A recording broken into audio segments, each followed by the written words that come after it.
ঈশ্বর ঈশ্বর পরমেশ্বর সচ্চিদানন্দ ঘন বিগ্রহ অনাদির আদি সর্বকারণের কারণ অনন্ত কোটি ব্রহ্মাণ্ডের অধিনায়ক নন্দনন্দন ব্রজেন্দ্র নন্দন ভগবান শ্রীকৃষ্ণের অসীম অনুভব পায়, অসীম কৃপায় আমরা সকলে হরিকথা, গুরুকথা, ভাগবত কথা তথা ভাগবতীয় কথা শুনবার মানুষের উপর।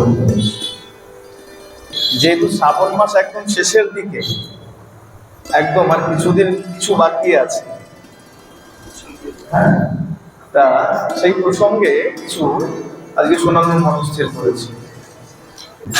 কিছু মায়ের মধ্যে প্রশ্ন থাকে, কিছু মা প্রশ্ন করেছিলেন যে বাড়িতে ছোট বাচ্চা রয়েছে, ও আচ্ছা কিছু বিধান বলেছিলাম যে ভোলাকে কিভাবে কি দান করলে পরে তার কি হতে পারে, জল কিভাবে দান করলে হয় বা বেলপাতা, এইসব দানের কিছু বিধান বলেছিলাম কি করে অর্পণ করবে।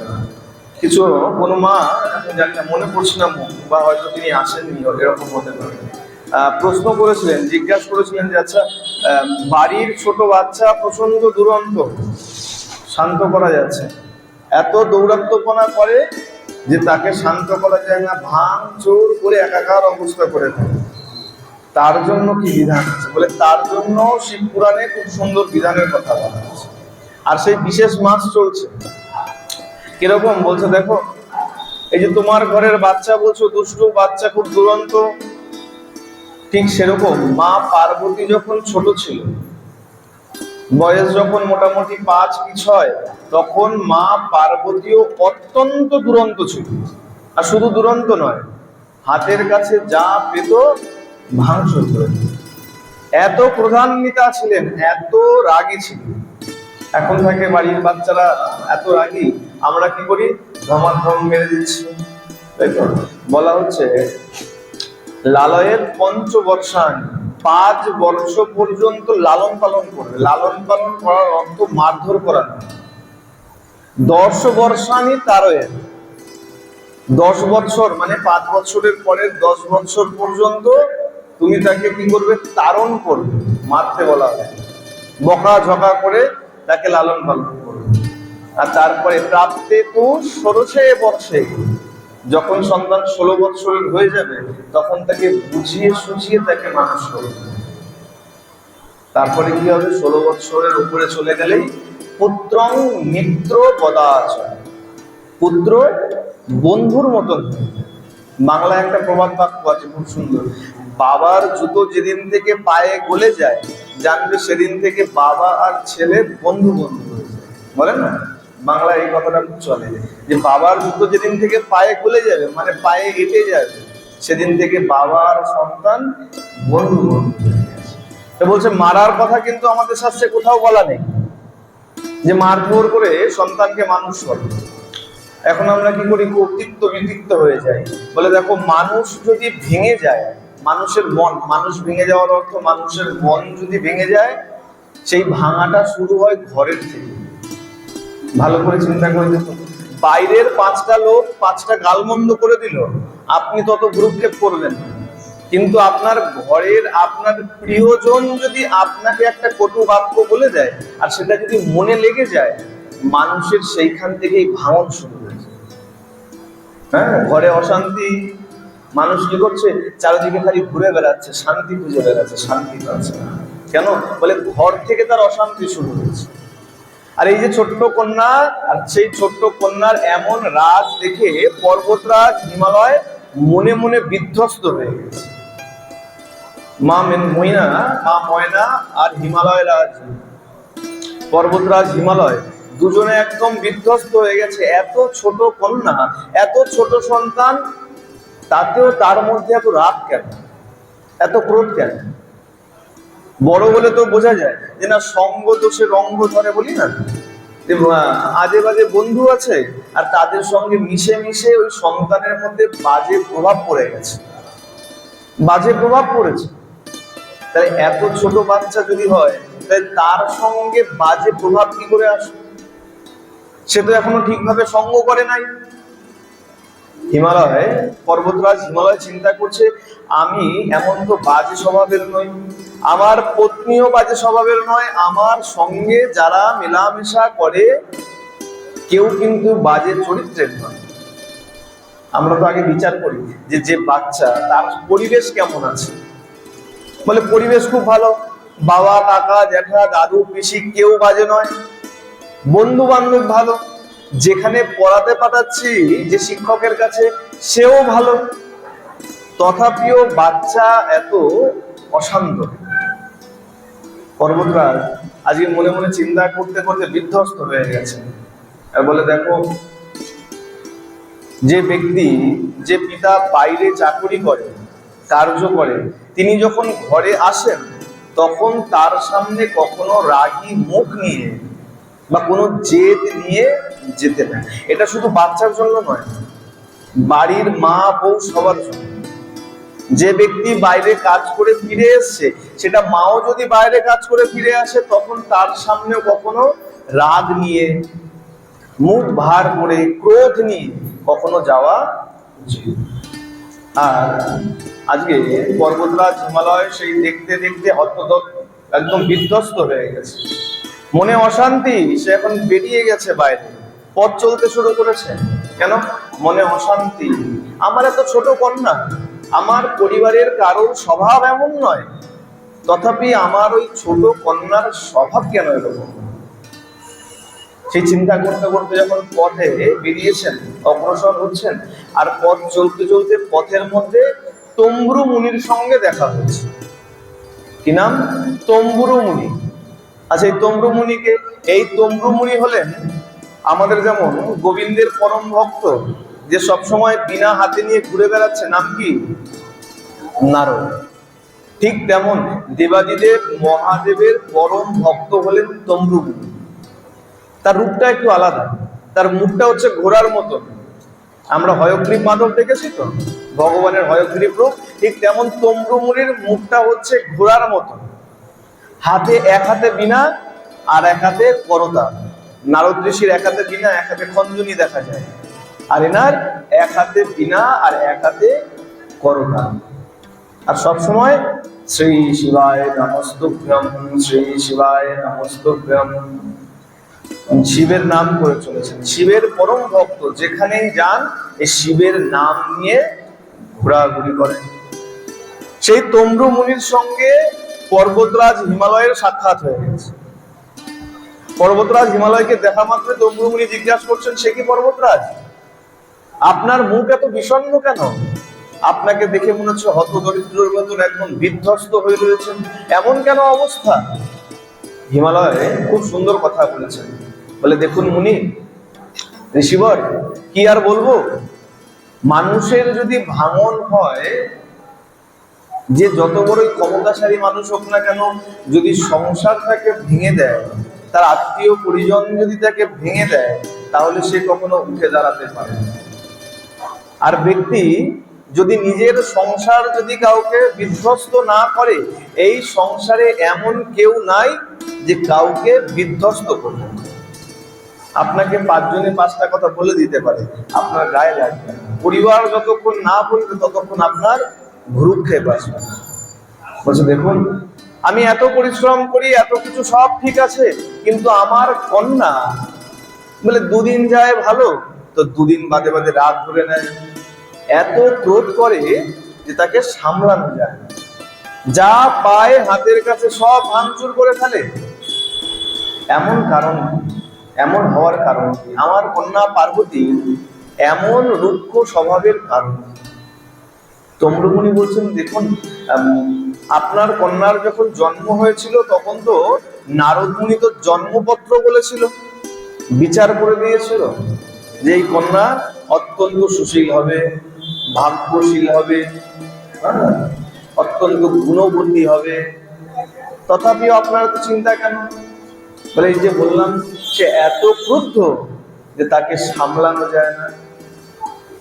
বলছে, আচ্ছা বেশ। তম্বুরু মুনি বলছেন, বেশ, চলুন, আমি একবার আপনার কন্যাকে দেখতে চাই।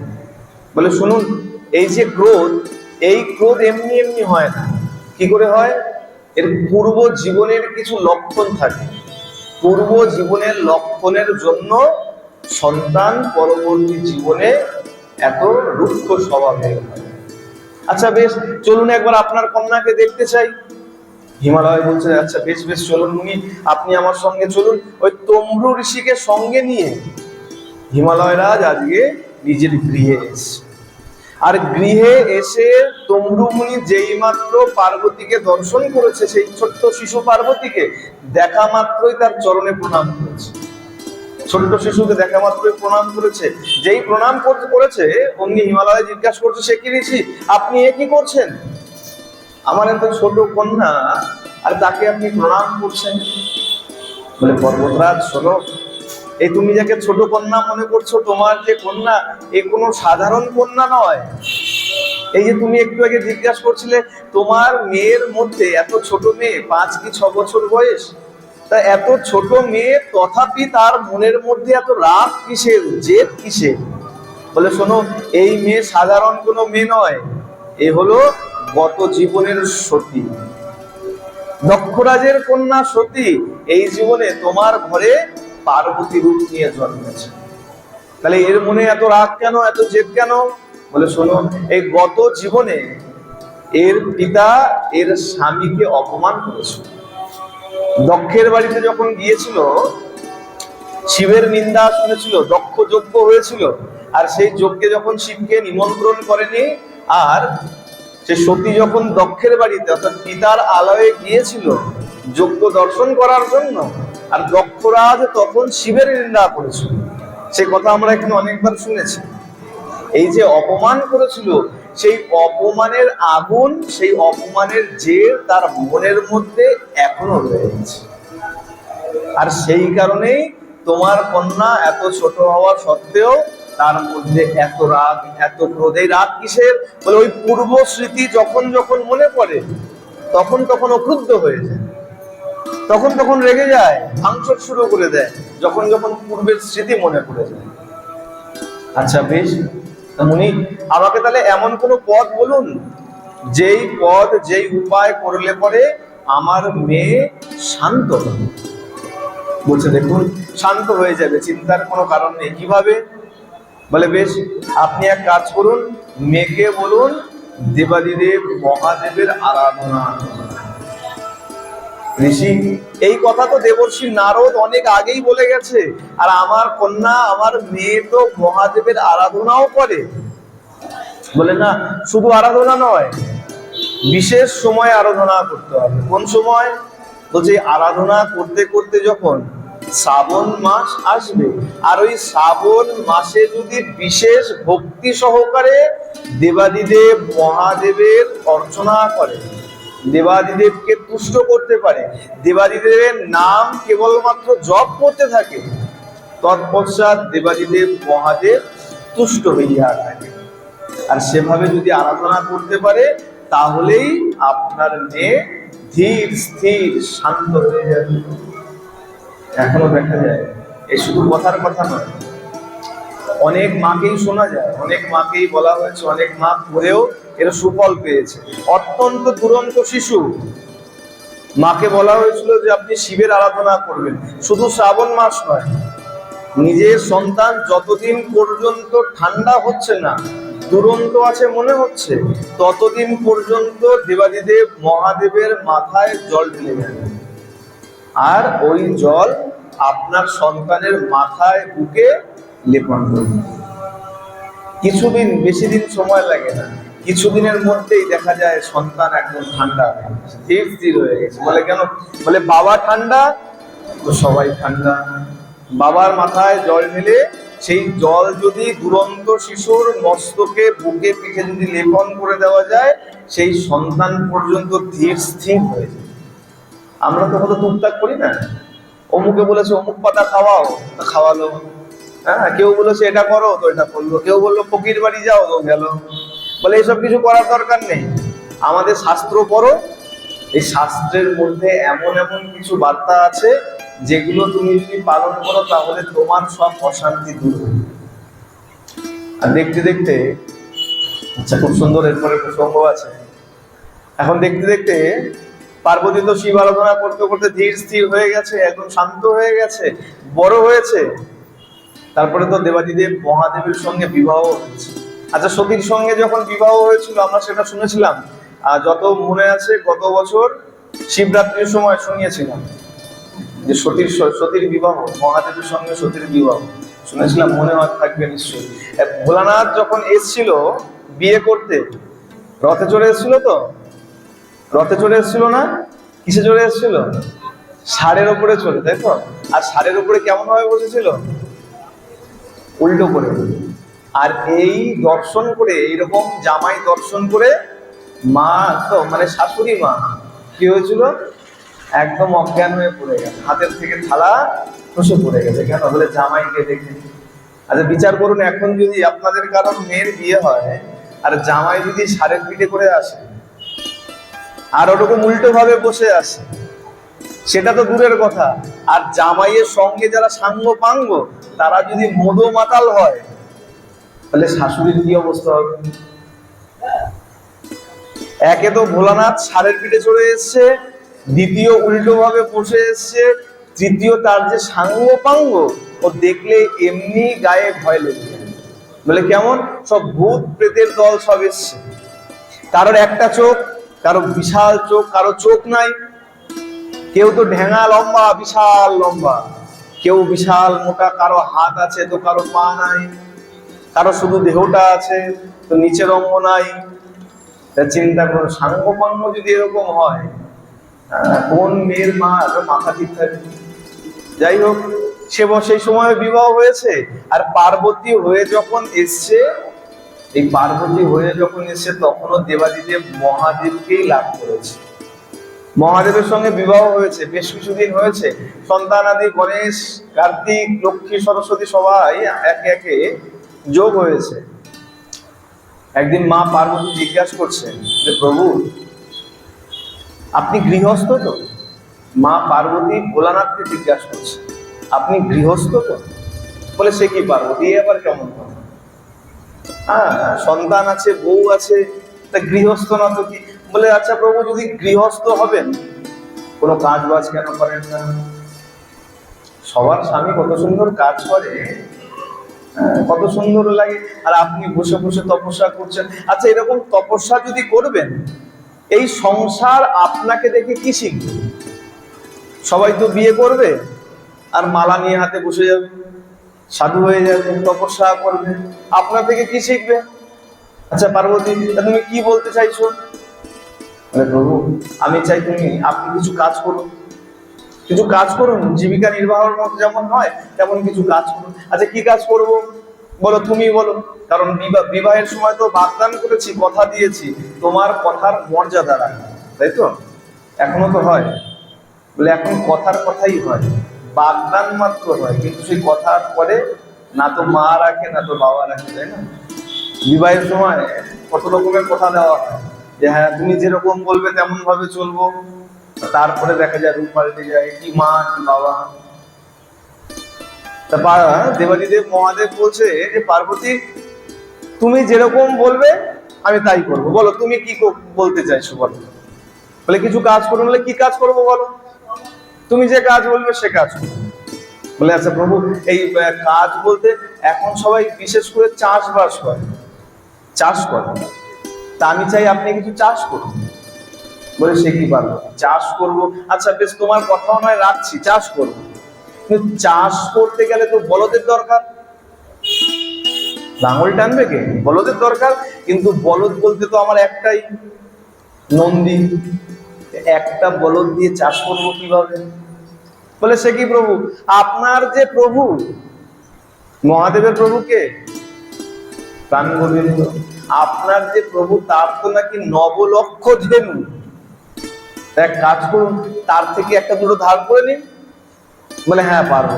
তা তুমি ঠিক বলেছো, প্রভুর থেকে চাইলে একটা দুটো কেন, হয়তো আরো বেশিও দিতে পারে। আর বেশ, গরু নয় পেলাম, চাষ করব কোথায়? আমি তো থাকি পাহাড়ের মধ্যে, কৈলাস পর্বতের মধ্যে, চাষ করবো কোথায়? বলে কেন, এই আপনার প্রভুর থেকে গরু চাইবেন? আপনার প্রভুর কি জায়গা কম? এই পুরো বৃন্দাবনটাই তো আপনার প্রভুর, আমার গোবিন্দের, তার থেকে জায়গা চেয়ে নেবে। আচ্ছা বেশ, খুব ভালো কথা বলছো। আচ্ছা বেশ, ঠিক আছে, চলো তোমার কথাই থাকো, আমি চাষ করব। আর কিছু বলবে? বলে হ্যাঁ শুনুন, একটা কথা বলার আছে। কি? বলে শুনুন, এই যে গোবিন্দ, প্রাণ গোবিন্দ কিন্তু চতুরের শিরোমণি, তার সঙ্গে চালাকি করে কেউ পারে না, খুব সাবধান, চাষ করবেন কিন্তু একটু সাবধান। আচ্ছা বেশ, বলে চাষ তো করব, চাষ তো করবেন, মনে রাখবেন ওপরের ফসল নিয়ে আসবেন। বাবা কত বলে ভান্ডারি দেখুন, মা বলে দিচ্ছে কি চাষ তো করবেন, ওপরের ফসল আপনি নিয়ে আসবেন। আচ্ছা বেশ, তাই হয়। চলেছেন নন্দীতে সবারই করে, নন্দীর উপরে বসে ভোলা মহেশ্বর চলেছেন বৃন্দাবন। বৃন্দাবনে উপস্থিত হয়েছে, গোবিন্দের দরজায় গিয়ে ঠক ঠক করেছে। যেই কড়া নেড়েছে, গোবিন্দ বেরিয়ে এসছে, দরজা যে খুলেছে, আর মহাদেবকে দেখে গোবিন্দের আনন্দ আরো বেড়ে গেছে। কেন? বলে প্রিয় জনকে দেখলে পরে মানুষের মনের আনন্দ বেড়ে যায়। আপনি দুপুরে ঘুমাচ্ছেন, হঠাৎ করে দরজায় শব্দ শুনলেন, ঘুম ভেঙে দরজা খুলে দেখলেন বাইরে দরজায় সেলসম্যান দাঁড়িয়ে আছে। আসেন সাবান বিক্রি করতে, কত কি বিক্রি করতে, তখন আপনার মতি কেমন হবে? একটু শান্তিতে ঘুমাচ্ছিলাম আর কিনা সেলসম্যান, মাথা এমনিতেই চটে যাবে। কিন্তু ওই জায়গায় যদি আপনার কাকা জ্যাঠা মামা পিসি মাসি কেউ আসে, আপনার প্রিয় বন্ধু যদি আসে, রেগে যাবেন? রাখবেন। গোবিন্দ দরজা খুলে দেখছে মহাদেব দাঁড়িয়ে আছে, আর মহাদেব তো হলেন তার প্রাণ প্রিয়। যেই মহাদেবকে দেখেছেন বলছেন মহাদেব আসুন আসুন আসুন, ভেতরে আসুন। মহাদেব বলছে না না প্রভু, এখন ভেতরে যাব না, বিশেষ কাজ নিয়ে এসেছি। কি কাজ মহাদেব? না এই পার্বতী বলেছে চাষ করার জন্য। বলে বাহ, খুব ভালো কথা, চাষ করুন। বলে দেখো আমার তো একটাই নন্দী, চাষ করতে গেলে তো দুটো দরকার, তাই এসছি একটা নন্দী ধার নেওয়ার জন্য।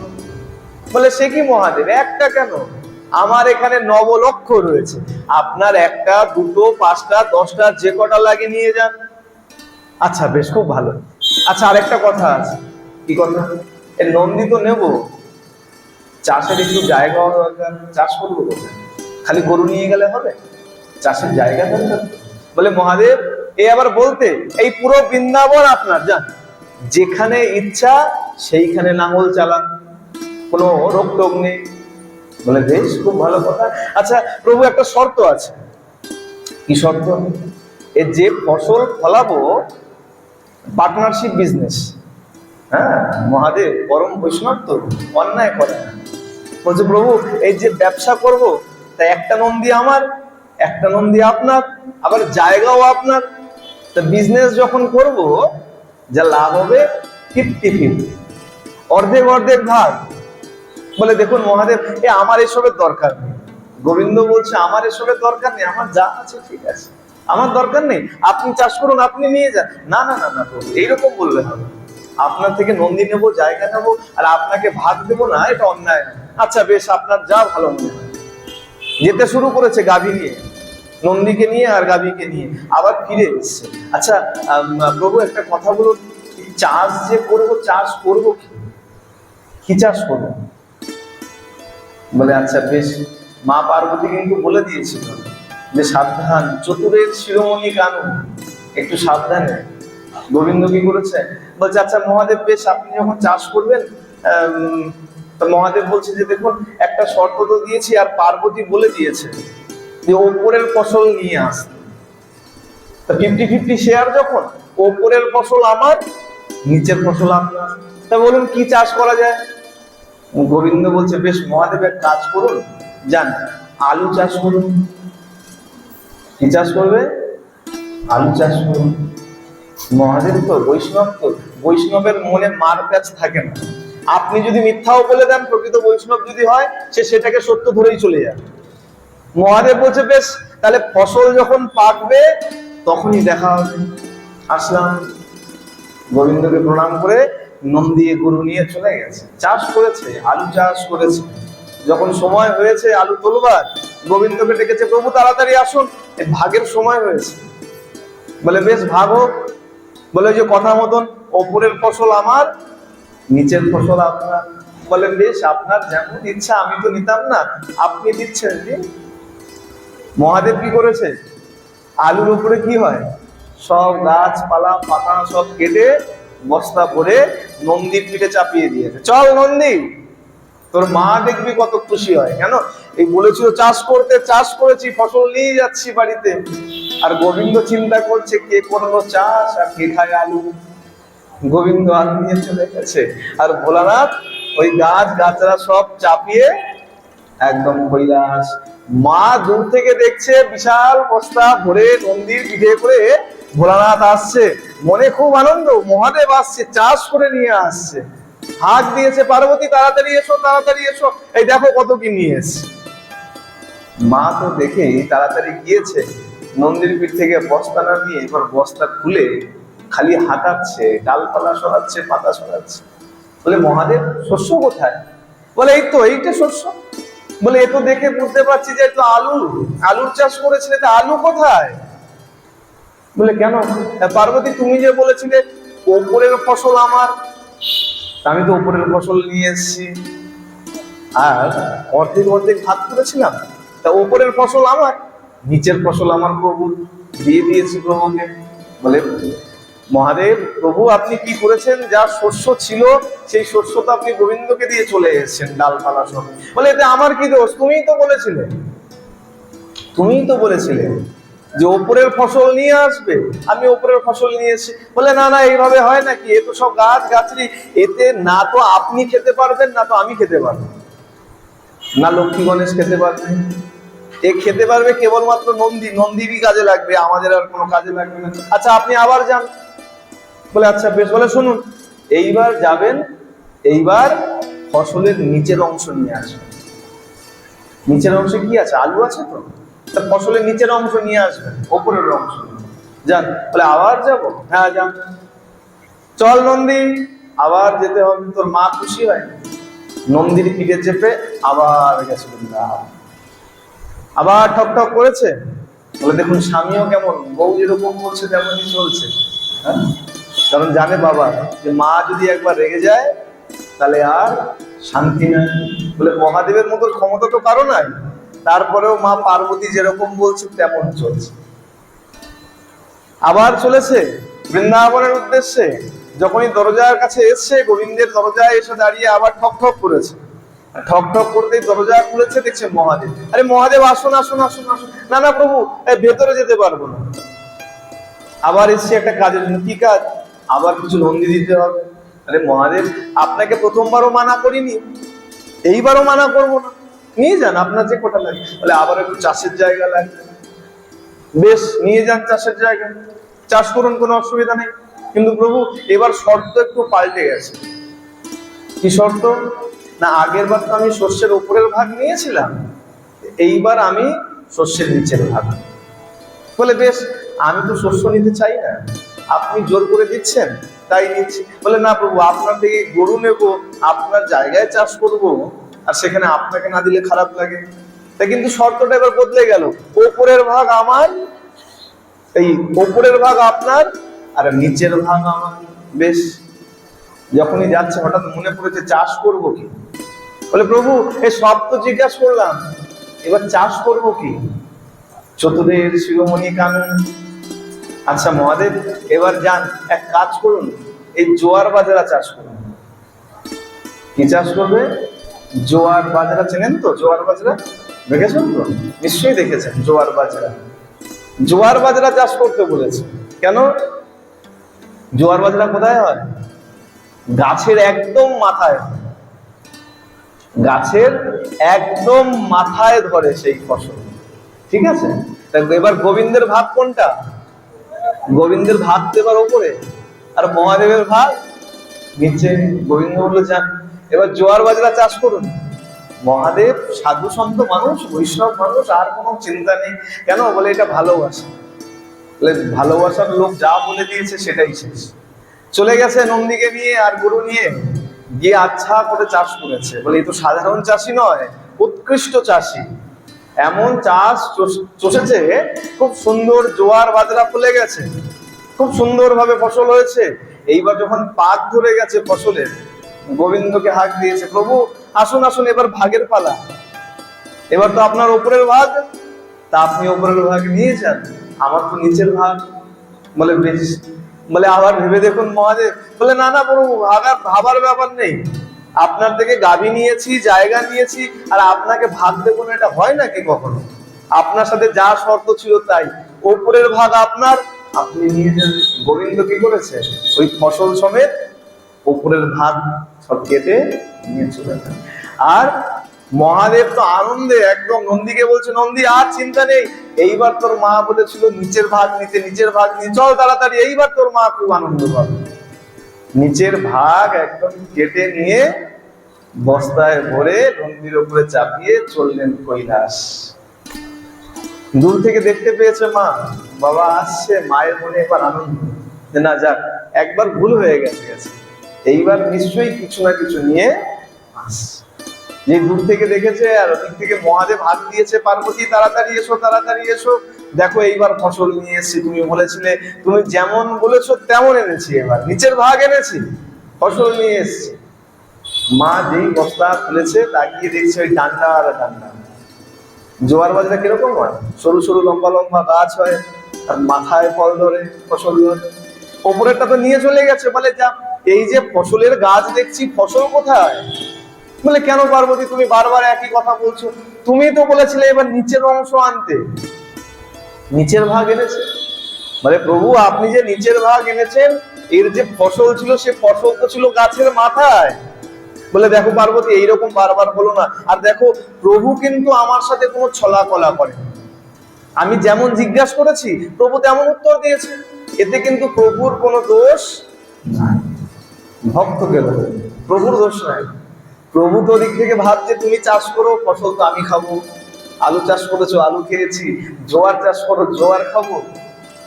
বলে দেখো পার্বতী, আমার প্রভুর কোনো দোষ নাই, তুমি বলেছো, তুমি আগের বার বলেছিলে ওপরের আনতে, আমি ওপরের নিয়ে এসেছি, তাতেও ভুল।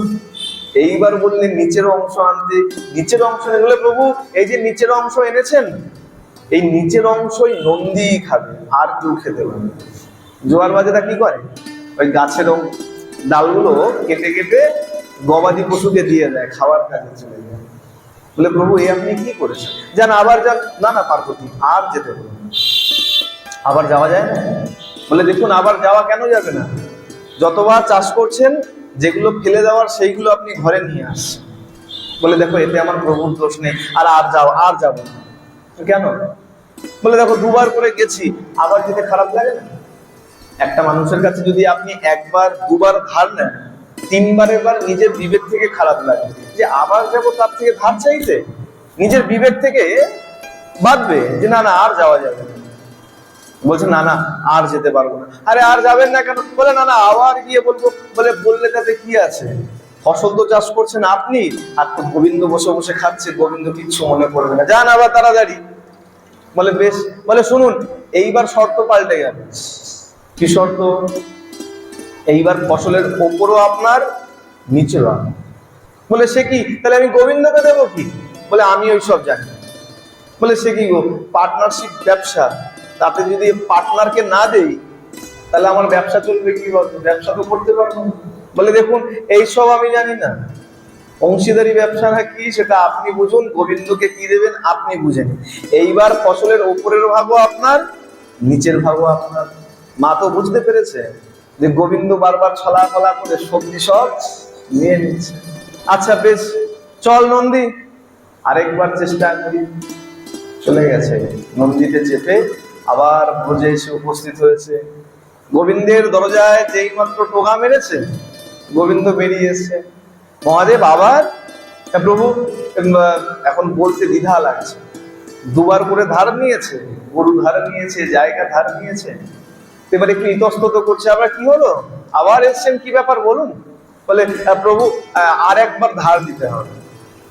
বলে দেখুন দেখুন মহাদেব, না তো প্রথমবার মানা করেছি, না তো দ্বিতীয়বার মানা করেছি। গোবিন্দ তো মনে মনে ভাবছে, 1 বিঘা কেন, আপনি পুরো বৃন্দাবন চাষ করে নিন, ফসল তো আমি বসে বসে খাবো। পুরো বৃন্দাবন চাষ করে নিন না, অসুবিধা তো কিছু নাই। একটা কেন, আপনি পুরো 9 লক্ষ ধেনুই নিয়ে চলে যান আমার। বলে আপনাকে তো প্রথমবারও মানা করিনি, দ্বিতীয়বারও মানা করিনি, এইবারও মানা করবো কেন, নিয়ে যান যান। বলে ওই জমিও লাগবে আমার একটু। বলে বেশ, জমি নিয়ে যান। আচ্ছা, কিন্তু প্রভু এইবার শর্ত একটু পাল্টে গেছে। কি শর্ত পাল্টেছে? না, এইবার ফসলের ওপরের ভাগও আমার, নিচের ভাগও আমার। বলে মহাদেব, আমি তো কোনোদিন ভাগ চাইনি, আপনি জোর করে দিয়ে গেছেন, তাই আমি নিয়েছি। আমি তো ভাগ চাইনি। বেশ, তাই হবে, আপনার যেমন মনোবাঞ্ছা তাই হবে, ওপরের ভাগ নিচের ভাগ আপনার। এখন মহাদেব গোবিন্দের থেকে গরু বাছুর তো নিয়েছে, মনে মনে চিন্তা করছে যে প্রভু এবার চাষ করব কি? গোবিন্দকে জিজ্ঞাসা করছে এইবার চাষ করব কি? গোবিন্দ কি বলেছে জানেন? গোবিন্দ বলছে, যান মহাদেব, এইবার গিয়ে ভুট্টা চাষ করুন। ভুট্টা চাষ করতে বলছে। কেন? ভুট্টার ফল কোথায় ফলে? মাঝখানে ফলে। সোজা গাছ হয় না, তো ওপরে কিছু থাকে না তো নিচু কিছু থাকে। দেখবেন গাছের মাঝখান থেকে ভুট্টা বেরিয়ে আসে। মহাদেব মনে মনে বিচার করছে, আচ্ছা এই গোবিন্দের সঙ্গে ব্যবসা করছি, যদি কিছু না দেই তো খারাপ লাগে। গরু ধার করেছি, জমি ধার করেছি। আচ্ছা, পার্বতী তো বলেছে ওপরের ভাগ আর নিচের ভাগ আমার, মাঝখানের ভাগ তো আমার না। তা প্রভু এই ওপরের ভাগ আর নিচের ভাগ আমার, এই মাঝের ভাগ আমার। বলে আচ্ছা বেশ, তুমি যেরকম চাও তেমনই হবে, যান চাষ করুন, ভুট্টা চাষ করুন। খুব সুন্দর চাষ করেছে মহাদেব, একদম সঙ্গে নন্দী মহাদেব, দুজনে একদম পাল্লা দিয়ে চাষ করেছে। আর সুন্দর ভুট্টা বলেছেন। যখন সময় হয়েছে, পাক ধরেছে ফসল, প্রভুকে ডেকেছে, প্রভু তাড়াতাড়ি আসুন, এবার তো ফসল ভাগ করার পালা। এই উপরের ভাগ আমার আর নিচের ভাগ আমার, মাঝের ভাগ আপনার, তা আপনি মাঝের ভাগ নিয়ে যান। কি করেছে গোবিন্দ? ওপর থেকে 1-1.5 হাত ছেড়ে দিয়ে আর ফসল মাছ থেকে পুরো কেটে নিয়ে চলে গেছে। আর মহাদেব ওপরের ভাগ আর নিচের ভাগ আবার বস্তা বন্দি করে নিয়ে কৈলাসে উপস্থিত হয়েছে। মা ভেবেছে যাক ওপরের ভাগ নিচের ভাগ সবই নিয়ে এসছে, এইবার ফসল কিছু না কিছু পাবে। মা যখনই বস্তা খুলেছে, খুলে এখন হাতাচ্ছে, দেখছো ওই ডাল পালা আর পাতা ছাড়া আর কিছু নাই। বলে এইবারও প্রভু আপনাকে ঠকিয়ে দিয়েছে। পার্বতী খবরদার, প্রভুর নামে কিন্তু কিছু বলে। প্রভু আমাকে কিন্তু ঠকায়নি, প্রভু কিন্তু আমাকে কিছু বলেনি, আমি যেমন জিজ্ঞাসা করেছি তেমনই প্রভু বলেছে। বলে আচ্ছা বেশ, চাষ করেছিলেন কি? বলে কেন, ভুট্টা চাষ করেছিলাম। আর তুমি তো বলেছিলে, আমি তো অন্যের কথা শুনিনি, তোমার কথা শুনেছি। তুমি বলেছিলে ওপরের ভাগ আর নিচের ভাগ নিয়ে আসতে। তা দেখো চাষ যখন করেছি, প্রভুকে কিছু না কিছু তো দিতে হবে, তাই মাঝের ভাগ প্রভুকে দিয়ে দিয়েছি। এতে প্রভুর কি দোষ আছে? বলে প্রভু এই যে মাঝের ভাগ, ফসল তো ওইখানেই ছিল, ফসলটা তো ওইখানেই সব জমেছে, আর সেই ফসল তো আপনার প্রাণ গোবিন্দ নিয়ে চলে গেছে। বলে পার্বতী, বারবার তুমি আমাকে দোষারোপ করছো, আচ্ছা তুমি কি বলতে চাও বলো তো? বাবা এবার একটু ক্রুদ্ধ হয়ে গেছে। একবার করে 3বার গেছে, আর 3বারই যদি বাজে কথা শুনে এসে যে চাষ হয়নি, ফসল হয়নি। বলে আমি তো অন্য কারোর কথা শুনছি না, আমি তো তোমার কথা মতন চলছি। তুমি প্রথমবার বললে ওপরের ফসল আনতে, ওপরের ফসল আনলাম, তুমি সন্তুষ্ট হলে না। পরের বার বললে নিচের ফসল আনতে, নিচের ফসল আনলাম, তাতেও তুমি সন্তুষ্ট হলে না। এইবার বললে ওপরের আর নিচের আনতে, ওপর আর নিচে নিয়ে আসলাম, এইবারও সন্তুষ্ট হলে না। আচ্ছা তুমি বলতে চাও কি বলো? এখন যখন দেখছে এবার মামলা একটু অন্যদিকে ঘুরছে, বাদ বিতণ্ডা শুরু হয়ে যেতে পারে, প্রাণ গোবিন্দ কি করেছেন? ওই 3টে ফসলই নিয়ে এসে উপস্থিত হয়েছে। বলে মা শোনো, এই চাষ তুমি কাকে করতে দিয়েছো? পার্বতীকে হাঁক দিয়েছে। তুমি চাষ কাকে করতে দিয়েছো? এনার নাম এমনি ভোলে ভান্ডারী নয়, তিনি এই সংসারের, এই সমাজের কোনো বস্তুর সঙ্গে তিনি যুক্ত নয়, ইনি কেবল মাত্র আছে আমার নাম করতে। যতক্ষণ বলো বসিয়ে দাও, বসে বসে খালি নামই করবে। এনাকে দিয়ে এইসব কাজ করানো নয়। ইনি হলেন ভোলে ভান্ডারী। যদি ভক্ত বিপদে পড়ে তাহলে উনার টনক নড়ে। যদি ভক্ত ডেকেছে তাহলেই ভোলানাথ একমাত্র তপস্যা ছেড়ে গিয়ে ভক্তের পাশে দাঁড়ায়, আর নইলে এই সংসারের কোনো কাজ করার জন্য মহাদেব প্রস্তুত নয়। বলিয়ে শিব শঙ্কর ভগবান কি। বলে এইরকমই ভোলা বাবা হলেন এরকমই ভোলা। এ কারণে বলা হয় ভোলানাথকে কখনো এড়িয়ে যাবেন। ভোলানাথের মাথায় যদি জল ঢেলে দিয়েছেন, বলে এত ভোলা যে আপনার পিছে পিছে পর্যন্ত চলে যেতে রাজি আছে। এত ভুলে যায়, যদি তুষ্ট হয়ে গেছে একবারে আপনার পিছে পিছে পর্যন্ত চলে যেতে রাজি আছে। আর বাবার যদি কৃপা একবার হয়ে গেছে, বলে দেখো বাবার সম্পূর্ণ কৃপা তো অনেক দূরের কথা, বাবা যদি তোমার দিকে দৃষ্টিপাত করেও দিয়েছে তাতেও তোমার উদ্ধার হয়ে গেছে। আচ্ছা, এখন তো বাবা চাষ করলো, আর একটা কথা শুনেন, এখন বাবার ভক্ত চাষ করছে। এক গ্রামে বাবার এক ভক্ত আছে, আর কেমন ভক্ত, সে চাষ করে। আর চাষ করে, মনে করুন এটা বাড়ি, বাড়ি থেকে যখন মাঠে যায় পথের মধ্যেই একটা শিব মন্দির আছে, সেখানে নিত্য পূজা অর্চনা করে, তারপরে মাঠে যায় চাষ করতে। আজকে হঠাৎ কি হয়েছে, ওই চাষির ছেলে, ছোট্ট ছেলে বলছে, বাবা এই তুমি মাঠে যাও রোজ, আজকে আমি তোমার সঙ্গে মাঠে যাই। বলছে বেশ, যদি তোর পড়াশোনা হয়ে যায় তাহলে তুই চল আমার সঙ্গে, কোনো অসুবিধা নেই। এখন সেই ছেলে যাচ্ছে দেখে ওই চাষির একটা ছোট মেয়ে ছিল, মেয়ে বলছে, বাবা এই ভাইকে সঙ্গে নিচ্ছ, তা আমি যাব না কেন, আমিও যাব তোমার সঙ্গে। আচ্ছা বেশ চল, ভাই বোন দুজনেই চল আমার সঙ্গে, কোনো অসুবিধা নেই। দুজনকেই সঙ্গে নিয়েছে, মাঠে গেছে, আলের পারে বসিয়ে রেখে চাষি এখন চাষ করছে। আর সেখানে হঠাৎ করে কি হয়েছে, কোথা থেকে এক বিষধর সর্প বেরিয়ে এসে ওই ছোট্ট ছেলেটিকে কেটে নিয়েছে, দংশন করে দিয়েছে। যেমনি মাত্র কেটে নিয়েছে, ওই ছোট্ট মেয়েটি চিৎকার করতে শুরু করেছে, বাবা বাবা তাড়াতাড়ি এসো, তাড়াতাড়ি এসো, ভাইকে সাপে কেটেছে। বাবার শোনা মাত্রই সেই চাষ ছেড়ে দিয়ে ছুটতে ছুটতে এসছে, এসে ওই ছোট্ট ছেলেটিকে কোলে নিয়ে ছুটতে ছুটতে গ্রামের ভেতরে গেছে। গ্রামে গিয়ে যখনই সবাইকে জানিয়েছে, সবাই যখন চারদিকে জানতে পেরেছে যে দেখো এই কৃষকের ছেলেকে সাপে কামড়েছে, সাপে কামড়েছে, আর হঠাৎ সেখানে কোথা থেকে এক ওঝা ওই পাড়া থেকে আরেক পাড়ায় যাচ্ছে। তো সেখানে হই হট্টগোল দেখে বলছে, আচ্ছা এখানে এত হই হট্টগোল কিসে? বলে আর বলবেন না, আমাদের পাড়ায় এক চাষি আছে, ওই কৃষকের ছোট ছেলে, এই ছোট ছেলেটাকে সাপে কামড়েছে, এই সাপ করে হাঁটো হাঁটো হাঁটো, সাইড দাও সাইড দাও। ওই ওঝা গেছে, গিয়ে ঝাড়ফুঁক করে ওই বিষ কোন রকমে বের করে কিছু লতা পাতা দিয়ে ওই ছেলেটাকে সুস্থ করেছে। আর কৃষককে বলছে, এই নাও এই লতা পাতাটা রাখো, আগামী 3 দিন এই লতা পাতা লাগাবে, তাহলে তোমার ছেলে সম্পূর্ণ সুস্থ হয়ে যাবে। বেশ কিছুদিন গেছে, ছেলে সুস্থ হয়ে গেছে। হঠাৎ কোনো দ্রব্যের প্রয়োজন ছিল, ঘরে কোনো জিনিসের কমতি পড়েছে, গ্রামের যে বাজার আছে, বাজারে গেছে কোনো দ্রব্য কিনতে। বাজারে যখন গেছে কোনো দ্রব্য কিনতে, হঠাৎ পেছন থেকে শুনতে পাচ্ছে, সরে যাও সরে যাও, পাগলা হাতি আসছে, রাস্তা সরে যাও, রাস্তা থেকে সরে যাও। কিন্তু কৃষক অত ধ্যানস্থ ছিল, ভালো করে বুঝতে পারেনি, শুনতে পারেনি। পেছন থেকে যে লোকটা চিৎকার করছিল, সরে যাও সরে যাও, পাগলা হাতি আসছে, আর সেই লোকটা যতক্ষণে এসে ওই কৃষককে ধাক্কা দিয়ে সরাতে গেছে, ততক্ষণে পাগলা হাতির ধাক্কা লেগে ওই কৃষক একটু পড়ে গেছে, চোট লেগেছে, অল্প চোট লেগেছে। সেই ব্যক্তি কৃষককে তুলে বলছে, বেশি জোরে লাগেনি তো তোমার? বলছে, না না, এই একটু সামান্য একটু চোট লেগেছে, বিশদ তেমন ব্যথা লাগে। বেশ, এখন বাড়িতে এসে পরের দিন যখন মাঠে যাচ্ছে, ওই ভোলানাথের মন্দিরে বসে বসে বলছে, প্রভু তোমাকে এত পুজো করি, তোমাকে এত ডাকি, তারপরেও আমার এত বিপত্তি কেন? ছেলেটাকে সাপে কামড়ালো, আমি বাজারে গেলাম পাগলা হাতিতে, আর একটু হলে পরে পাগলা হাতির পায়ের তলায় করে মরেই যেতাম। পাগলা হাতিতে আঘাত করলো, এত নির্দয় কেন?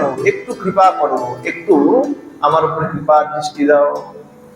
বলে ভগবানের কাছে গিয়ে বারবার যদি চাইতে থাকেন, বারবার ডাকতে থাকেন, ভগবান তখন এবার একটু ডাকবেন, আগে দেখে পরীক্ষা।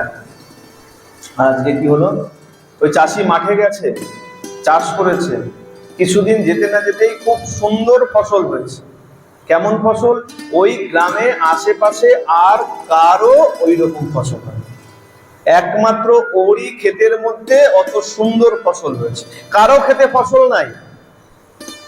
এবার ফসল যখন পাক ধরে গেছে, ফসল পাক ধরেছে, এখন চাষি চিন্তা করছে পাকা ফসল মাঠের মধ্যে রয়েছে, আর এই অবস্থায় বাড়িতে গিয়ে রাত্রবেলা ঘুমানো ঠিক হবে। আর আগেকার দিনে হতো, মাঠে যখন ফসল পাকতো, অনেকের হয়তো অভিজ্ঞতা বাবাদের থাকতে পারে, যে মাঠে যখন ফসল পাকতো, বিশেষ করে কৃষকরা, বাড়ির ছেলেরা বাড়িতে ঘুমাতো না। কোথায়? ওই মাঠে, খেতে, আলের পাশে ঘুমাতো। কেন? বলে ওই ফসল যদি কেউ চুরি করে নিয়ে যায়, যদি কোনো অঘটন ঘটে, ফসল যাতে তাড়াতাড়ি সেখান থেকে উদ্ধার করা যায়, রক্ষা করা যায়। চাষি বলছে তার পত্নীকে, বলছে দেখো এই বাড়িতে তো ছোট ছোট দুটো বাচ্চা রয়েছে, তা তুমি এখানে থাকলে বাচ্চা দুটোকে দেখবে কে? এক কাজ করো, তুমি বাড়িতে থাকো আর আমি মাঠে থাকি। এই পাকা পাকা শস্য, বলে দেখো শস্য যদি কেটে নিয়ে আসা হয় একরকম, মাঠের পাড়ে কেটে ঢিপ করে রাখা হয়েছে, স্তূপাকৃতি করে রাখা হয়েছে, তাহলে একরকম চিন্তা। কিন্তু পাকা শস্য যদি মাঠে দাঁড়িয়ে আছে, তার চিন্তা আরো বেশি। যদি হঠাৎ করে বৃষ্টি নেমে যায়, সেই বৃষ্টিতে সব নষ্ট হয়ে যাবে পাকা শস্য। কাটা তো নয় যে কাটা তাড়াতাড়ি সরিয়ে নিয়ে যাওয়া হবে। কৃষক কি করেছে? ওই রাত্রবেলা ওই মাঠেই শুয়ে রয়েছে, খুব সুন্দর পরিবেশ। আর হঠাৎ করে দেখছে কি, পুরো আকাশ জুড়ে কালো মেঘ পড়েছে। দেখলে মনে হচ্ছে এই হলো কি সেই হলো, বৃষ্টি নামলো বলে। সে কি করেছে? তাড়াতাড়ি উঠে বসেছে, দু হাত জোড় করে বলছে, প্রভু মহাদেব, এই যাত্রায় রক্ষা করে দাও। আমি তো তোমার কাছে আর এর থেকে বড় কিছু আশা রাখিনি, আমাকে এই যাত্রায় রক্ষা করে দাও। এই বৃষ্টি হলে পরে এই যে পাতার ফসল দাঁড়িয়ে আছে মাঠে, এই সব ফসল আমার নষ্ট হয়ে যাবে। এবারের মতন আমাকে এই যাত্রায় রক্ষা করে দাও। কিন্তু কার রক্ষা কি করছে? দেখতে না দেখতে নিমেষের মধ্যেই সেখানে মুষলধারে বৃষ্টি শুরু। আর পাকা ফসল যত ছিল, এই সমস্ত ফসল জলে কাদায় নষ্ট।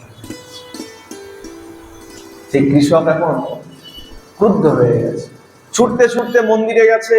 মন্দিরে গিয়ে মাথা ঠুকছে আর বলছে, প্রভু কি এমন অপরাধ করেছিলাম যে একে একে আমার সব ভালো দিনগুলোকে তুমি নষ্ট করে দিলে? সন্তানটাকে সাপে কামড়ালো, আমাকে হাতিতে আঘাত করলো, আজকে এত সুন্দর ফসল ছিল, একটু ভালো দিনের মুখ দেখছিলাম, যে ফসল যদি ঘরে নিয়ে যেতাম অন্তত একটু পেট পুড়ে খেতে পারতাম, বাচ্চা দুটোকে খাওয়াতে পারতাম, ভালো দিনের মুখ দেখছিলাম, আর সেটাও তোমার সহ্য হলো না। এভাবে বর্ষা করে তুমি আমার সব ফসল নষ্ট করে দিলে। কি এমন অপরাধ করেছি? যখন বারবার মাথা ঘুরছে আর মহাদেবের কাছে প্রার্থনা করছে, মহাদেব সেখানে প্রকট হয়েছে। বলে, বল তোর কি সমস্যা? বলে, প্রভু সব তো তুমি জানো, তোমাকে আর নতুন করে কি বলবো? বলে, দেখ আমি জানি ঠিক আছে, কিন্তু আমি তোকে জিজ্ঞাসা করছি, বল। বলে, প্রভু আমার ছেলেটাকে সাপে কামড়ালো। বলে, আচ্ছা বেশ, তোর ছেলেটাকে সাপে কামড়েছিল, এই তো অভিযোগ। শোন, তোর ছেলেকে যে সাপে কামড়েছিল, ওই সাপে কামড়ালে কেউ কোনোদিন বাঁচে না, জানিস?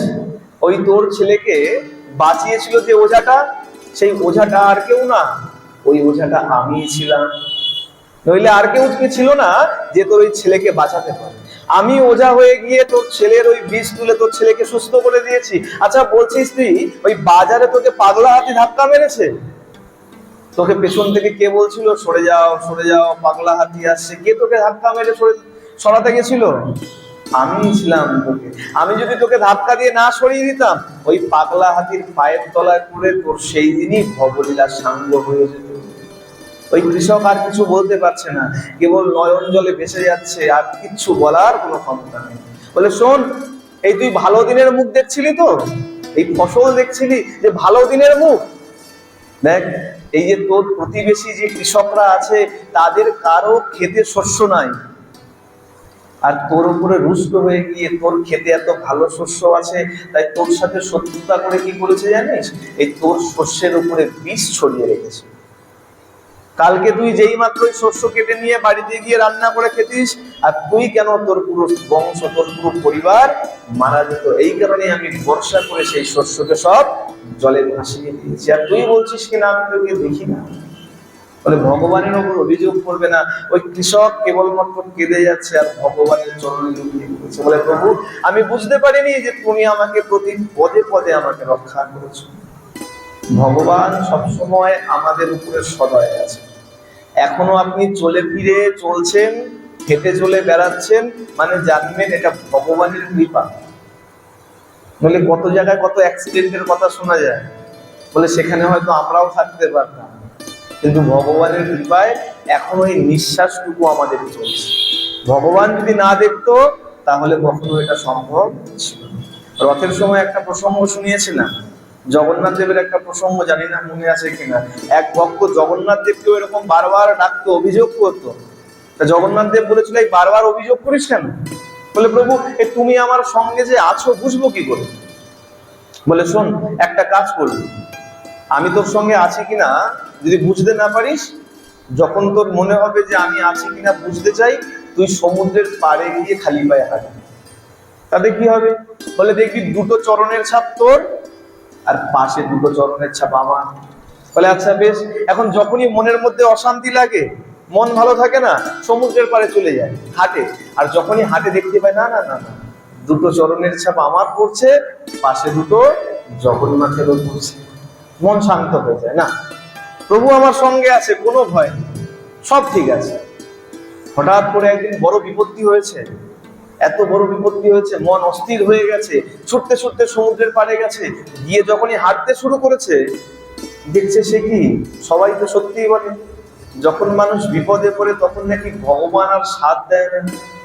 হাঁটছে, দেখছে কেবলমাত্র দুটো চরণের ছাপ পড়ছে, পাশে আর দুটো পড়ছে। ছুটে গেছে মন্দিরে অভিযোগ করতে, গিয়ে আবার অভিযোগ শুরু করে বলছে, কি হলো রে তোর, আবার কিসের অভিযোগ? বলে, সবাই সত্যি বলে, বিপদে পড়লে তুমি নাকি আগে সাথ ছেড়ে দাও। বলে, কেন, কি হয়েছে কি? বলে, আমার এত বড় বিপত্তি, তুমি যেরকম বলেছিলে সমুদ্রের পাড়ে গিয়ে হাঁটতে শুরু করেছিলাম, তাতে কি হয়েছে? হাঁটতে হাঁটতে দেখলাম কেবলমাত্র আমার চরণের ছাপ দুটো পড়ছে, পাশে তোমার দুটো তো নাই, তুমি আমার সাথে নাই। বলে, এই শোন, আমি আগেও তোর সাথে ছিলাম, এখনো আছি, আর দুটো চরণের ছাপ দেখলাম না যে। বলে, শোন, আমার ভক্ত যখন সুস্থ থাকে, ভালো থাকে, ধীর স্থির থাকে, সব যখন ভালো চলে তার, আমি তখন ভক্তের সাথে সাথে চলি। তাই এতদিন তোর চরণের চিহ্নের পাশে পাশে আমার চরণের চিহ্ন আছিস। কিন্তু আমার ভক্ত যখন বিপদে পড়ে, যখন পরিবেশ অনুকূল থাকে না তার, যখন অনটনের মধ্যে পড়ে যায়, তখন আমি আমার ভক্তকে কোলে করে নিয়ে চলতে শুরু করি। শোন, ওই যে সমুদ্রের পাড়ে যে চরণের চিহ্ন দুটো দেখেছিস, ও দুটো তোর না, ওই দুটো আমার চরণের চিহ্ন। বলিয়ে ভক্ত বৎসল ভগবান কি। ভগবানের উপরে আস্থা রাখা, কিন্তু আমাদের আস্থা যেই একটু বিপদে পড়ে যায়, আগেই ভগবানের দিকে আঙুল দিতে শুরু করি। প্রভু, এই তো এত পুজো করেছি, এত দামি দামি ধূপকাঠি দেখাই, রাজভোগ খাওয়াই, তারপরেও বিপদ কেন? বলে, শোনো, এই প্রারব্ধের অনেক পাপ আছে আমাদের, প্রারব্ধের এত পাপ আছে, সেই পাপে হয়তো আমরা আরো নরক যন্ত্রণা ভোগ করতাম, কিন্তু গোবিন্দের ছত্রছায়ায় থাকার জন্য অত ভোগ আমরা ভোগ করছি। ভগবানের প্রতি আস্থা রাখা দরকার। ঠিক তেমন দেবাদিদেব মহাদেবের কৃপা যদি পাওয়া যায়, বলে তাহলে পরে তুমি কৃষ্ণ ধন পাবে। আগের দিন বলেছিলাম না, ভগবান ভোলানাথ হলেন বৈষ্ণবানাং যথা শম্ভু, বৈষ্ণবদের মধ্যে উত্তম। আর গোবিন্দ কোথায় থাকে? গোবিন্দ বলেছেন না, বৈষ্ণব হৃদয়ে সদা গোবিন্দ বিশ্রাম। তা বৈষ্ণবের হৃদয়ে গোবিন্দ বিশ্রাম করছেন মানে কি? দেবাদিদেব মহাদেবের হৃদয়ের মধ্যে গোবিন্দ বিশ্রাম করছে। আর সেই মহাদেবকে যদি তুমি তুষ্ট করে নিয়েছো, সেই মহাদেব যদি প্রীত হয়ে গেছে, তাহলে তুমি চাইলেই কৃষ্ণধন পেয়ে। বলে কেন? বলে মহাদেবের পকেটে কৃষ্ণধন আছে, তাই না? এখন দেখেন না যে কৃষ্ণধন তো ভালো, দেখবেন মন্দিরে আসলে পরে দক্ষিণে দেওয়ার খুব জোর পড়ে যায়, তাই না? পকেটে হাত ঢুকিয়ে অনেকক্ষণ নাড়াচাড়া করে। আমরা ভাবি কি অনেক টাকা দেবে দক্ষিণা, মন্দিরে অনেক টাকা প্রণামী বাক্সে দেবে। যখন হাত বের করে, যখন ফেলে, তখন দেখা যায় ছোট্ট 1 টাকা একটা। বলে কি খুঁজছিল? বলে হাতিয়ে অনেক হাতড়া হাতড়ে ওই ছোট 1 টাকার কয়েনটা পেয়েছে। হাতড়া ছিল ওই কারণে, মুখ ভরে বের করার জন্য নয়। তাহলে যার পকেটে থাকে তার ক্ষমতা থাকে দেওয়ার, যার পকেটে নাই সে তো দিতেও পারবে না। তা মহাদেবের হৃদয়ের মধ্যে গোবিন্দ বসে আছে, মহাদেব চাইলেই তোমাকে কৃষ্ণ প্রেম দিতে পারে। আচ্ছা, গোবিন্দকে যদি সোজাসুজি পেতে চাও, পাওয়া যায় না। রাধারানী পর্যন্ত এত ভজনা করেও 100 বছরের বিরহ ভোগ করেছে। চিন্তা করুন, আমরা তো রাধারানীর ধারে কাছে কেন তার কোনো অংশেই যেতে পারবো না, তাই না? তাহলে সেখানে রাধারানী পর্যন্ত 100 বছরের বিরহ ভোগ করেছে, তারপরে গিয়ে গোবিন্দকে লাভ করেছে। তাহলে গোবিন্দকে পাওয়া বড় কঠিন। কিন্তু যদি বৈষ্ণবের চরণধুলি পেয়ে গেছো, বৈষ্ণবের কৃপা পেয়ে গেছো, তাহলে জানবে যেই মাত্র তুমি বৈষ্ণবের কৃপা পেয়ে গেছো, পর মুহূর্তে গোবিন্দ তোমার হয়ে গেছে। এমএলএ এর সাথে দেখা করা যায় না, অনেকদিন ঘুরবেন, এমএলএ এর সাথে দেখা করা যায় না। কিন্তু যদি এমএলএ ড্রাইভার, এমএলএ এর বাড়ির চাকর, তার সাথে যদি বন্ধুত্ব করে নিয়েছেন, হ্যাঁ, হাত করে নিয়েছেন, এ ভাই একটুখানি একটু এমএলএ এর সাথে একটু দেখা করিয়ে দেন। ড্রাইভার গিয়ে বলো, স্যার আমার এক বন্ধু আছে, একটু আপনার সাথে সাক্ষাৎ করতে চাই। এমএলএ কি না করবে? বলো না, আচ্ছা বেশ, ঠিক আছে আনিস। ঠিক তেমন বৈষ্ণব হলেন তর্ক। যদি বৈষ্ণবকে মানিয়ে ফেলতে পেরেছো, ওই গোবিন্দকে পাওয়া বেশি কঠিন। আর যে কোনো বৈষ্ণব কেন, যখন বৈষ্ণব শ্রেষ্ঠ আমার মহাদেবই আছে, তাহলে মহাদেব ছাড়া অন্য কারোর কাছে কেন যাবে? কিন্তু আমাদের মধ্যে তো বিভেদ আছে। এই আমরা বৈষ্ণব, ওরা শৈব, ওরা ভালোই করে না, ওদের মধ্যে মতবিরোধ আছে, ওরা অনাচারের মধ্যে থাকে। ওরা যা করছে করতে দাও, যার মধ্যে যে জ্ঞান আছে সেই অনুযায়ী কাজ করতে দাও। তুমি যখন জেনেছো মহাদেব ভগবানের পরম ভক্ত বৈষ্ণব, তুমি তোমার কর্তব্য করো, আর কৃষ্ণ ধন নিয়ে চুপচাপ বসে। বলার কারণ আর বেশি দিন নাই, আর গোটা 4-5 দিন আছে শ্রাবণ মাসের। হ্যাঁ, আগামী মনে হয় রোববার, মনে হয় আপনার পয়লা পড়ছে, তাই না? 1 তারিখ পড়ছে, এখন রবিবার, মানে শনিবার পর্যন্ত সময়, বেশি সময় নেই। আজকে হয়ে গেল মঙ্গলবার, বুধ, বৃহস্পতি, শুক্র, শনি, 4টে দিন আছে। এই 4টে দিনও যদি আপনি বাবার মাথায় জল ঢেলে বাবার পূজা অর্চনা করে নিয়েছেন, আর বিশেষ করে এই শ্রাবণ মাস, প্রথমেই বললাম তম্রুমুনি মা পার্বতীকে এই শ্রাবণ মাসে আরাধনা করতে বলেছিল। এই শ্রাবণ মাসের বিশেষ মাহাত্ম্য আছে। তম্রুমুনি পর্যন্ত মা পার্বতীকে বলল, যার স্বামী, যার বর কিনা দেবাদিদেব মহাদেব, তাকে পর্যন্ত বলেছিল। আর যে পার্বতী সাধারণ কেউ নয়, মা যোগমায়া, যে আগের জন্মে সতী ছিলেন, তাকেও কিনা বললেন এই শ্রাবণ মাসে তুমি মহাদেবের পূজা অর্চনা। সুতরাং এই শ্রাবণ মাসে যারা যা করেছেন, যদি কেউ নিত্য করছেন তো ভালো, আর যদি কেউ নিত্য নাও করে থাকেন, আগামী দিন থেকে শুরু করে দিন। এই শোনানোর কারণ এটা, অন্য কিছু নয়। কথা শোনানোর কারণ এটাই যে আগামী দিন থেকে 4টে দিন অন্তত ভক্তি ভরে, আর অবশ্যই জল ঢালবেন, সাত্বিক আহার গ্রহণ করে। যেদিন জল ঢালবেন আগের দিন সংযম করে নেবেন, যারা নিরামিষ খান না তাদের জন্য বলছি। আর যেদিন শুভ কাজ করতে হয়, আগের দিন আর পরের দিন, 2টো দিনই সংযম করতে হয়, এটা জেনে রাখবেন ভালো করে। অনেকে আমরা কি করি, এই আগের দিন সংযম করি, পরের দিন একাদশী করলাম, তার পরের দিন আবার যেরকম খাওয়া সেরকম খাই। না না না না, যে কোনো শুভ কাজ, শুধু একাদশী পড়লে নয়। জলও ঢালছেন তো আগের দিন সংযম, পরের দিন সংযম, ব্রহ্মচর্য রেখে। বিশেষ এই 4টে দিন আছে, এই 4টে দিন আর কেউ বাদ দেবেন না। কেন বলা যায় না, আগামী শ্রাবণ মাস আমরা কে দেখতে পারবো আর কে দেখতে পারবো, কারো গ্যারান্টি আছে? কারো গ্যারান্টি নেই। আগামী শ্রাবণ মাস তো ছেড়ে দিন, আগামী 4 দিনের মধ্যেও আমরা কে থাকবো কে থাকবো না তারও কোনো গ্যারান্টি নেই। সুতরাং যতটা সময় পাচ্ছেন মহাদেবকে তুষ্ট করে আসুন। আজকের মতন এখানেই শিব কথার বিশ্রাম দিচ্ছি। যদি ভুল ভ্রান্তি ত্রুটি বিচ্যুতি থাকে, সবাই নিজ গুণে ক্ষমা করবেন। শ্রী গুরু প্রেমানন্দে নিতাই গৌর সীতানন্দ হরি হরি বল। শ্রী শ্রী সাধু গুরু বৈষ্ণব প্রেমানন্দে হরি হরি বল। শ্রী শ্রী রাধা গোবিন্দ প্রেমানন্দে হরি হরি বল। ভক্ত বৎসল ভগবান কি, ভাগবত ভগবান কি, রাধা মাধব কি, জগন্নাথ দেব কি, বলভদ্র কি, সুভদ্রা মহারানী কি, সুদর্শন চক্র কি, দেবাদিদেব মহাদেব কি, যোগমায়া কি, হরিনাম সংকীর্তন কি, খোল করতাল কি, অনন্ত কোটি সাধু গুরু वैष्णव की, आपन आपन गुरु महाराज की, आपन आपन पिता माता की। एताई गौर सीतानाथ हरि हरि बोल, हरि हरि बोल, हरि हरि बोल। प्रेम से बोलो। আনন্দ হয়নি আজকে? শিব কথা শুনে আনন্দ হয়েছে? এত আস্তে ধ্বনি কেন? সবাই মিলে একসঙ্গে প্রেম সে বলো। তাও সেই জোর জোর। আজকে আনন্দ মনে হয় ঠিকঠাক হয়নি, হয়েছে? তাহলে সবাই প্রাণ খুলে প্রেম সে বলো।